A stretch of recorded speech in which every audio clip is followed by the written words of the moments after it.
తెలంగాణ ప్రాజెక్టులకు 968 టీఎంసీలకు వాడుకోవడానికి సంపూర్ణమైన అనుమతులు వచ్చిన తర్వాత మేము ఆ ప్రాజెక్టులు కట్టుకున్నాక ఇంకా నీళ్లు కిందికి పోతే అది వరద.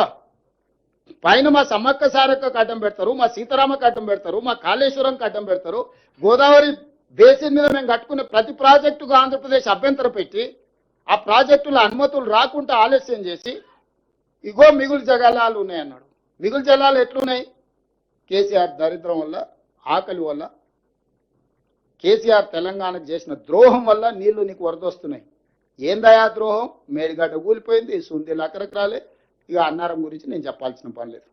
అవే చక్కగా ఉంటే ఆ నీళ్లు మేము ఎత్తిపోసుకుని ఉంటే నీకు వస్తుండేనో రాకుంటుండేనో లెక్క తెలుస్తుండే. ఇవాళ వాళ్ళ ధనదాహం వల్ల, వాళ్ళ దోపిడీ వల్ల మేడిగడ్డ కుప్పగూలింది. ఏమవుతుందా, ఒకటి పిల్లలు గుంగిపోతే ఏమవుతుంది, ప్రాజెక్ట్ అంత ఉంది కదా అంటారు. హరీష్ రావు గారు, నీ గుండెకాయ ఊడబిక్తే నీకు తెలుస్తా. మొత్తం బాడెంత 6 అడుగులు ఉన్న గుండెవి తీసి పక్కకు పెట్టు, నువ్వు ఉంటావో లేదో చూద్దాం. ప్రాణహిత చేవెళ్ల గోదావరి జలాల మీద మేడిగడ్డ అనేది గుండెకాయే.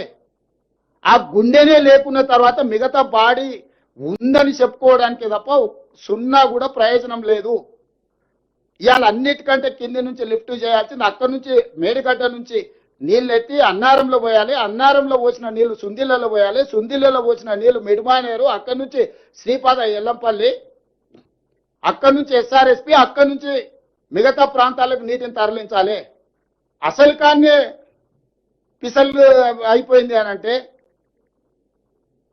అసలు పిసల్గా అంటారు ఉర్దూలో. అసలు పిసల్గా బాయ్, आपको समझ में नहीं आ रहा, जान पूछ के बोल रहे हैं या बिना ऐसी बोल रहे? ఇట్లా మొత్తం ప్రాజెక్టునే కుప్పగూల్చి మీ ధనదాహానికి బలైపోయిన మేడిగడ్డ, అన్నారం, సుందీల పోవడం వల్ల ఈ రోజు కిందికి వరద జలాలు పోతున్నాయి. 10 సంవత్సరాలు మీరు గోదావరి బేసిన్ మీద ప్రాజెక్టులు కట్టకపోవడం వల్ల ఈ రోజు చంద్రబాబు నాయుడు గారు తరలించకపోతా అని ధైర్యంగా చెప్పగలుగుతున్నాడు.